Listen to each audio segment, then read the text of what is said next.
여러분, 혹시 이런 생각 해보신 적 있으신가요? 내년, 혹은 그 이후 한국 경제가 정말로 어려워지면 어쩌지? 내가 가진 자산은 안전할까? 지금처럼만 살다가는 정말 큰일 나는 거 아닐까? 이런 불안감, 혼자만의 생각이 아닙니다. 수많은 한국인들이 지금 똑같은 고민을 하고 있습니다. 잠 못 이루는 밤, 스마트폰으로 경제 뉴스를 검색하며 한숨 쉬는 여러분의 모습이 제 눈에는 선합니다. 저는 오늘 여러분이 느끼는 그 불안감에 대해 이야기하고 단순히 걱정하는 것을 넘어 구체적으로 무엇을 해야 할지 그 해답을 드리려고 합니다. 2025년 한국 경제가 전환점에 서 있을 수 있다는 예측들이 나오고 있습니다. 물론 붕괴라는 극단적인 표현은 과장일 수 있지만 분명 과거와는 다른 새로운 경제 환경에 직면하게 될 것이라는 데는 이견이 거의 없습니다.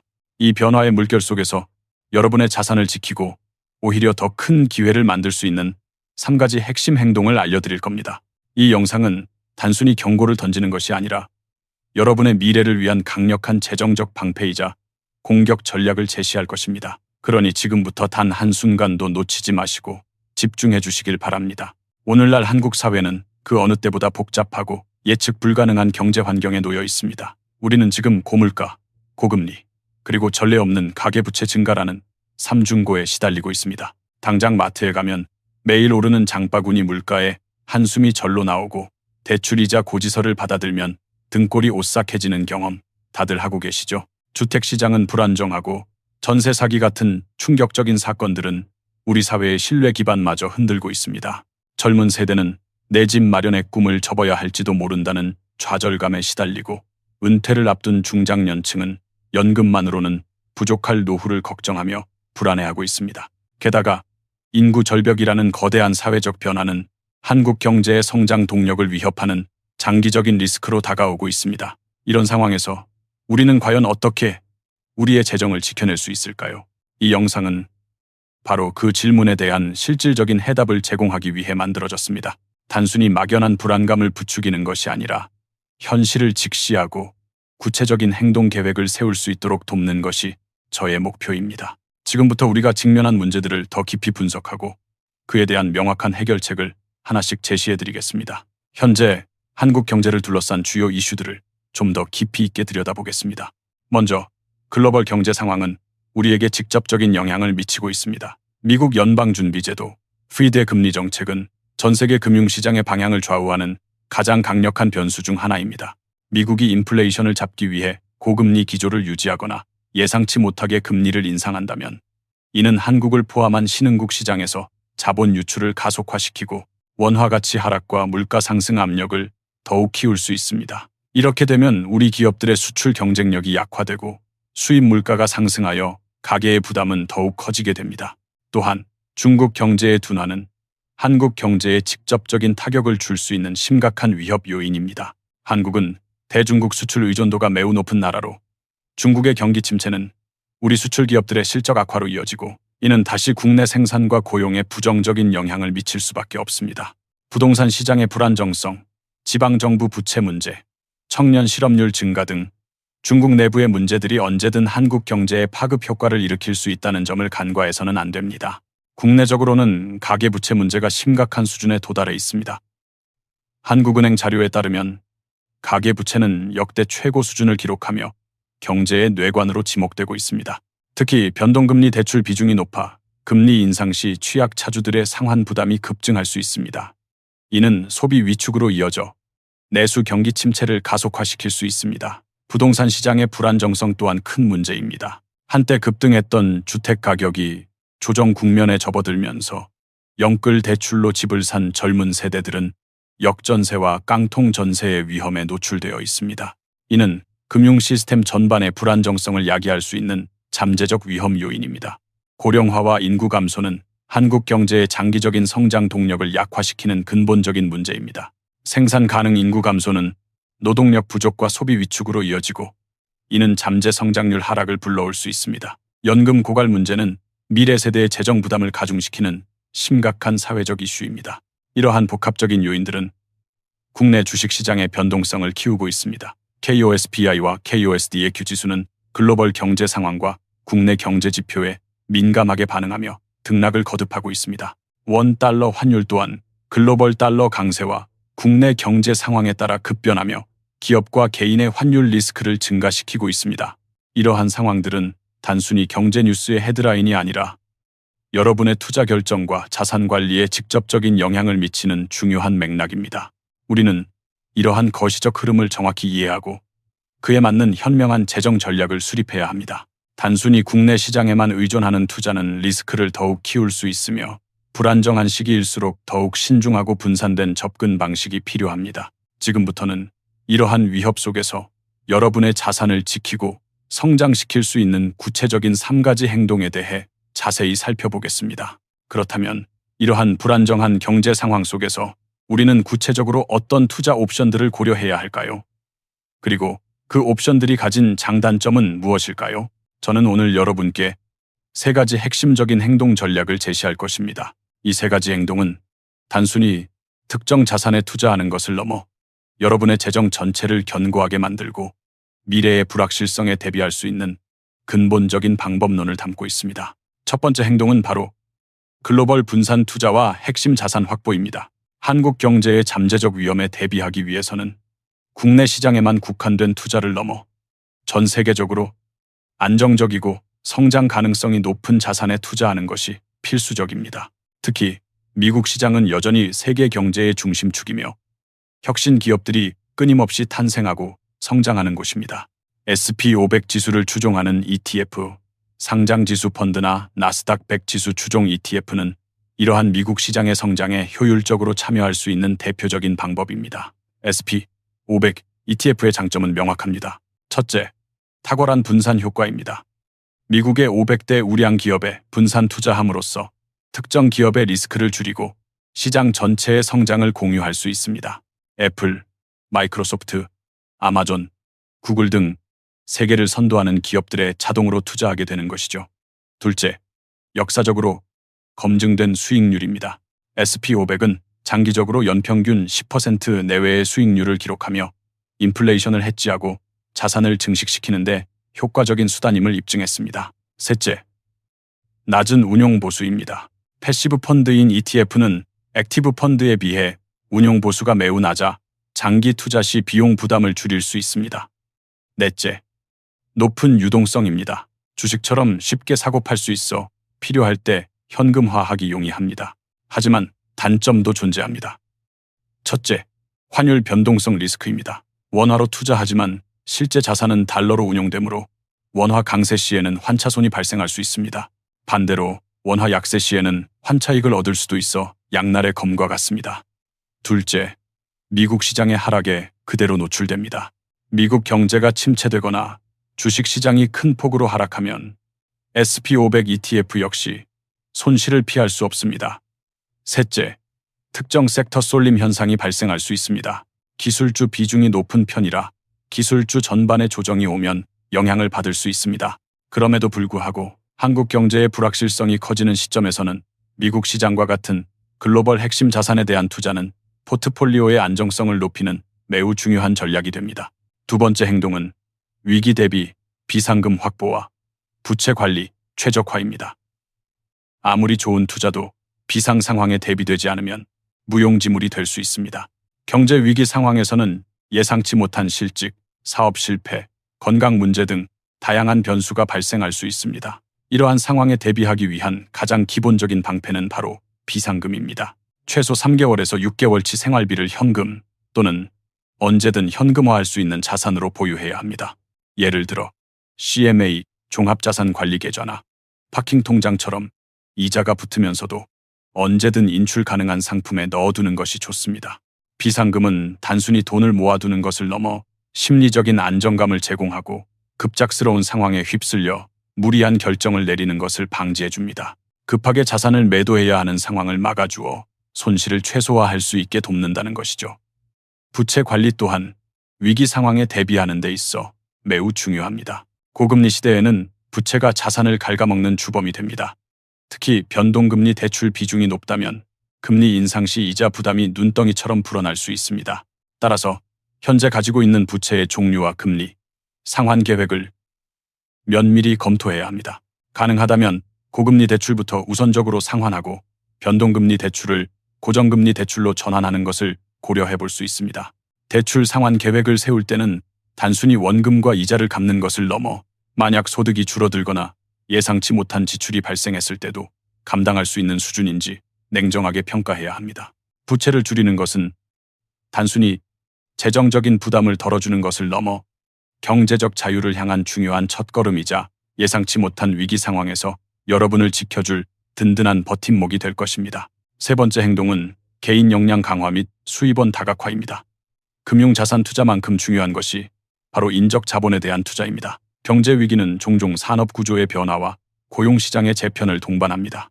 과거에 안정적이었던 직업이 사라지거나 새로운 기술과 역량이 요구되는 시대가 올 수 있습니다. 이러한 변화에 능동적으로 대처하기 위해서는 자신의 핵심 역량을 강화하고 더 나아가 여러 개의 수입원을 확보하는 것이 중요합니다. 핵심 역량 강화는 지속적인 학습과 자기 개발을 의미합니다. 자신의 분야에서 전문성을 심화하거나 미래 사회에 필요한 새로운 기술 인공지능, 데이터 분석, 프로그래밍, 디지털 마케팅 등을 습득하는 것이 좋습니다. 온라인 강의, 직업훈련 프로그램, 스터디 그룹 참여 등을 통해 꾸준히 자신을 발전시켜 나가야 합니다. 이는 단순히 더 좋은 직장으로 이직하는 것을 넘어 혹시 모를 실직 상황에서도 빠르게 재취업하거나 프리랜서로 전환할 수 있는 기반을 마련해 줍니다. 수입원 다각화는 하나의 직업에만 의존하지 않고 여러 경로를 통해 소득을 창출하는 것을 의미합니다. 예를 들어 본업 외에 부업을 시작하거나 온라인 콘텐츠 제작, 재능 판매, 소규모 창업 등을 통해 추가 수입을 얻는 것입니다. 이는 한 수입원이 불안정해지더라도 다른 수입원이 완충제 역할을 해주어 재정적 안정성을 크게 높여줍니다. 또한 다양한 활동을 통해 새로운 기회를 발견하고 자신의 잠재력을 최대한 발휘할 수 있는 계기가 되기도 합니다. 예를 들어 주말 시간을 활용해 온라인 쇼핑몰을 운영하거나 자신의 전문 지식을 활용해 컨설팅을 제공하거나 유튜브 채널을 운영하며 광고 수익을 창출하는 것 등이 있습니다. 이러한 활동들은 단순히 돈을 버는 것을 넘어 여러분의 삶에 새로운 활력과 성취감을 줄 수 있습니다. 이 세 가지 행동은 서로 유기적으로 연결되어 있습니다. 글로벌 분산 투자를 통해 자산을 성장시키고 비상금과 부채 관리를 통해 재정적 안정성을 확보하며 개인 역량 강화와 수입원 다각화를 통해 미래의 불확실성에 대비하는 것입니다. 이 모든 것들이 조화롭게 이루어질 때 여러분은 어떤 경제 위기 속에서도 흔들림 없이 자신의 재정적 목표를 달성할 수 있을 것입니다. 지금부터는 이러한 전략들이 왜 효과적인지 구체적인 데이터를 통해 입증해 보이겠습니다. 지금까지 말씀드린 세 가지 행동이 왜 중요한지 이제는 실제 데이터와 사례를 통해 그 효과를 입증해 보이겠습니다. 이는 단순히 이론적인 이야기가 아니라 수십 년간의 금융시장 역사와 수많은 연구 결과가 뒷받침하는 검증된 사실들입니다. 첫 번째 행동, 글로벌 분산 투자와 핵심 자산 확보의 중요성은 과거 금융위기 사례들을 통해 명확히 드러납니다. 2008년 글로벌 금융위기 당시 전 세계 주식시장은 일제히 폭락했지만 그 이후 회복 속도는 국가별로 큰 차이를 보였습니다. 특히 미국 시장은 혁신적인 기술, 기업들의 성장과 강력한 내수 시장을 바탕으로 가장 빠르게 회복하고 신고점을 경신했습니다. 반면 특정 국가나 섹터에 집중 투자했던 투자자들은 회복에 더 오랜 시간이 걸리거나 심지어 영구적인 손실을 입기도 했습니다. 찰스 슈왑이나 JP 모건, JP 모건 같은 대형 투자 기관들의 연구 자료를 보면 글로벌 분산 투자가 장기적으로 포트폴리오의 위험을 줄이고 수익률을 안정화시키는 데 기여한다는 사실이 일관되게 나타납니다. 예를 들어 JP 모건의 Guide to the Markets 보고서에 따르면 지난 수십 년간 미국 주식시장은 다른 선진국 및 신흥국 시장과 완벽하게 동조하지 않았으며 이는 포트폴리오의 다양한 지역의 자산을 포함함으로써 전반적인 변동성을 줄일 수 있음을 시사합니다. 한 국가의 경제가 침체되더라도 다른 국가의 성장이 이를 상쇄하여 포트폴리오 전체의 하락폭을 완화하는 효과를 기대할 수 있다는 것이죠. 또한 벵가드 반과르와 같은 자산운용사의 연구는 장기적인 관점에서 SP500과 같은 광범위한 시장지수 추종 투자가 액티브 펀드보다 높은 수익률을 달성하는 경우가 많다는 것을 보여줍니다. 이는 개별 기업이나 특정 섹터에 대한 예측이 어렵고 전문가들조차 시장을 지속적으로 이기기 어렵다는 효율적 시장 가설을 뒷받침합니다. 특히 한국처럼 수출 의존도가 높고 지정학적 리스크가 상존하는 국가의 투자자들에게는 미국과 같은 선진 시장의 핵심 자산에 대한 투자가 포트폴리오의 보험 역할을 할 수 있습니다. 원화 가치 하락에 대한 해지 효과도 기대할 수 있으며 달러 자산 보유는 국제적인 위기 상황에서 더욱 빛을 발할 수 있습니다. 예를 들어 IMF 외환 위기 당시 달러 자산을 보유했던 사람들은 위기 이후 자산 가치가 상대적으로 보존되거나 오히려 증가하는 경험을 하기도 했습니다. 두 번째 행동. 위기 대비 비상금 확보와 부채 관리 최적화는 개인 재정 안정성의 핵심입니다. 2020년 코로나 팬데믹 초기 전 세계 경제는 일시적으로 마비되었고 수많은 사람들이 실직하거나 소득이 감소하는 경험을 했습니다. 이때 충분한 비상금을 가지고 있었던 사람들은 급작스러운 소득 단절에도 불구하고 생활을 유지하고 주식시장의 폭락을 오히려 저가 매수의 기회로 활용할 수 있었습니다. 반면 비상금이 없었던 사람들은 생활고에 시달리거나 손실을 감수하고 자산을 급하게 매도해야 하는 상황에 처했습니다. 미국 소비자금융보호국 CFPB나 국내 한국은행의 가계부채 관련 보고서들을 보면 비상자금의 중요성은 통계적으로도 명확히 드러납니다. 비상금이 충분한 가구는 경제적 충격에 대한 회복 탄력성이 훨씬 높게 나타나며 신용불량자로 전락할 위험이 현저히 낮습니다. 또한 부채 관리는 특히 고금리 시대의 재정 건전성을 좌우하는 핵심 요소입니다. 한국은행의 금융안정보고서에 따르면 변동금리 대출 비중이 높은 가계는 금리 인상기의 취약성이 더욱 커지며 이는 연체율 상승과 소비 위축으로 이어질 수 있다고 경고합니다. 실제로 금리 인상기에는 고위험 차주들의 부채 상환 부담이 급증하여 개인 파산이나 신용 불량으로 이어지는 사례가 늘어납니다. 반대로 부채를 효율적으로 관리하고 고금리 대출부터 상환하는 전략을 택한 사람들은 금리 인상기에도 상대적으로 안정적인 재정 상태를 유지할 수 있었습니다. 이는 단순히 이자 비용을 줄이는 것을 넘어 재정적 스트레스를 경감시키고 더 나아가 투자할 여력을 확보하는 기반이 됩니다. 세 번째 행동, 개인 역량 강화 및 수입원 다각화는 급변하는 고용시장에서 생존하고 번성하기 위한 필수 전략입니다.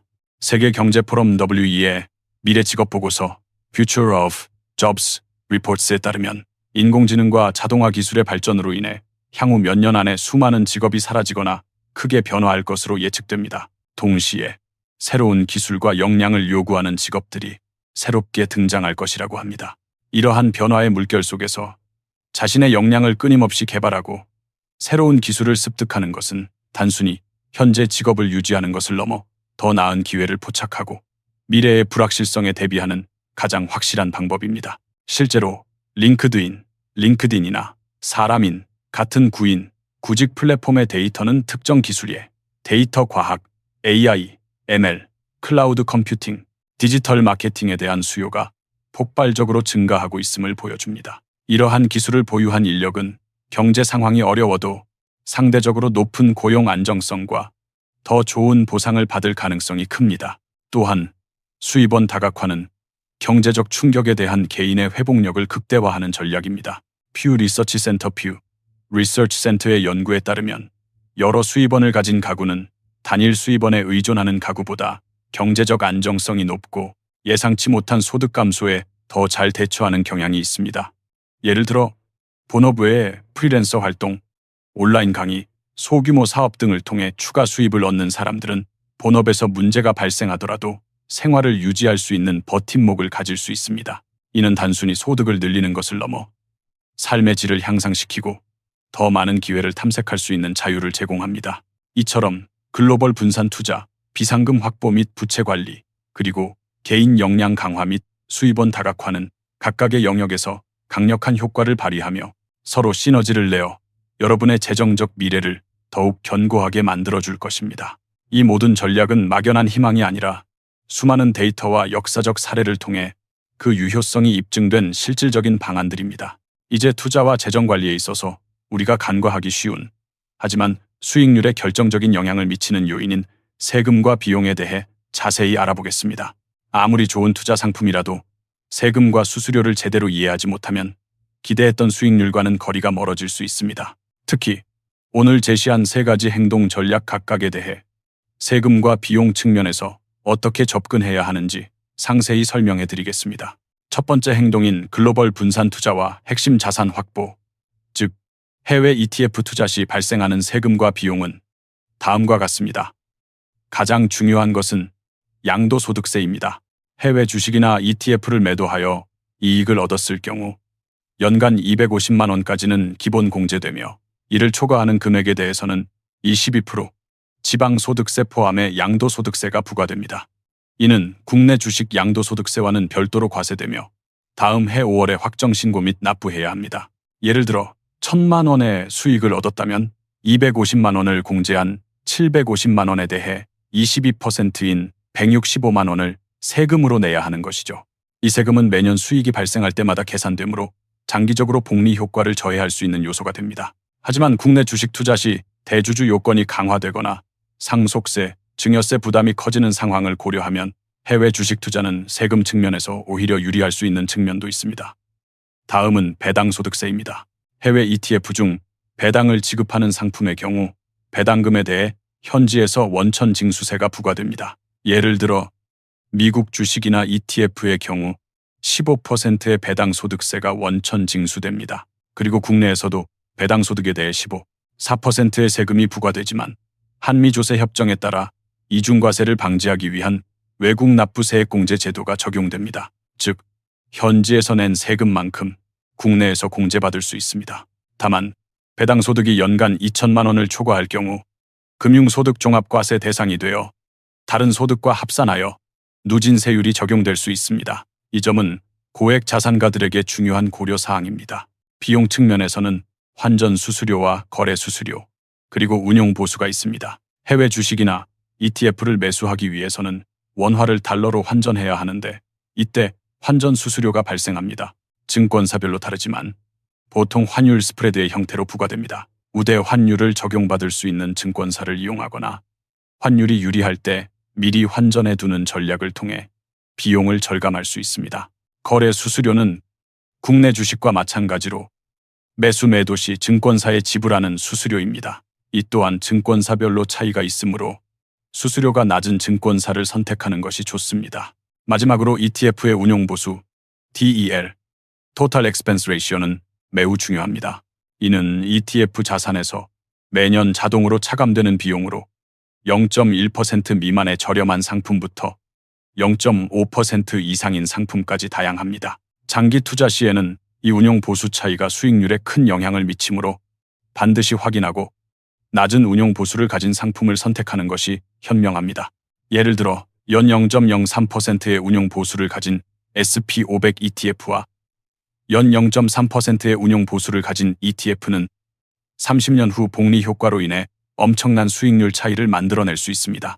두 번째 행동인 위기 대비, 비상금 확보와 부채 관리 최적화의 경우 직접적인 세금은 적지만 기회비용과 숨겨진 비용을 고려해야 합니다. 비상금을 현금이나 CMA, 파킹 통장에 넣어두는 것은 높은 유동성을 제공하지만 일반적으로 물가 상승률보다 낮은 이자율을 제공합니다. 이는 곧 물가 상승으로 인해 현금의 실질 가치가 하락하는 인플레이션 세금을 내는 것과 같습니다. 예를 들어 연 3%의 이자를 받는 파킹 통장에 돈을 넣어두었는데 물가 상승률이 4%라면 실질적으로는 1%의 손실을 보는 셈입니다. 따라서 비상금은 최소한의 규모로 유지하고 나머지 여유 자금은 인플레이션을 해지할 수 있는 자산에 투자하는 것이 중요합니다. 부채 관리 측면에서는 이자 비용이 가장 큰 비용입니다. 고금리 대출을 보유하고 있다면 그 이자는 여러분의 소중한 자산을 계속해서 갉아먹습니다. 예를 들어 연 7%의 신용대출 5천만 원을 가지고 있다면 연간 350만 원의 이자를 지불해야 합니다. 이는 매년 350만 원의 수익을 확정적으로 잃는 것과 같습니다. 따라서 고금리 부채를 우선적으로 상환하는 것은 확정적인 수익을 내는 것과 동일한 효과를 가져옵니다. 또한 대출을 중도 상환할 경우 발생하는 중도 상환 수수료도 고려해야 할 비용입니다. 대출 계약 시 중도 상환 수수료 여부와 요율을 반드시 확인하고 이를 감안한 상환 계획을 세워야 합니다. 부채 관리의 최적화는 단순히 비용을 줄이는 것을 넘어 재정적 스트레스를 줄이고 더 나아가 투자할 수 있는 여력을 확보해 준다는 점에서 매우 중요한 행동입니다. 세 번째 행동인 개인 역량 강화 및 수입원 다각화는 초기에는 비용이 발생하지만 장기적으로는 가장 높은 수익률을 가져다 줄 수 있는 투자입니다. 역량 강화를 위한 교육비나 자격증 취득 비용은 초기 비용으로 발생합니다. 예를 들어 온라인 강의 수강료, 학원비, 도서 구입비, 시험 응시료 등이 있습니다. 이러한 비용은 수십만 원에서 수백만 원에 이를 수 있습니다. 하지만 이러한 투자는 여러분의 인적 자본 가치를 높여 더 높은 연봉, 더 나은 직업 기회, 혹은 새로운 사업 기회로 이어질 수 있습니다. 이는 투자 수익률로 환산하기 어렵지만 장기적으로 봤을 때 수백에서 수천% 이상의 잠재적 수익률을 가질 수 있습니다. 예를 들어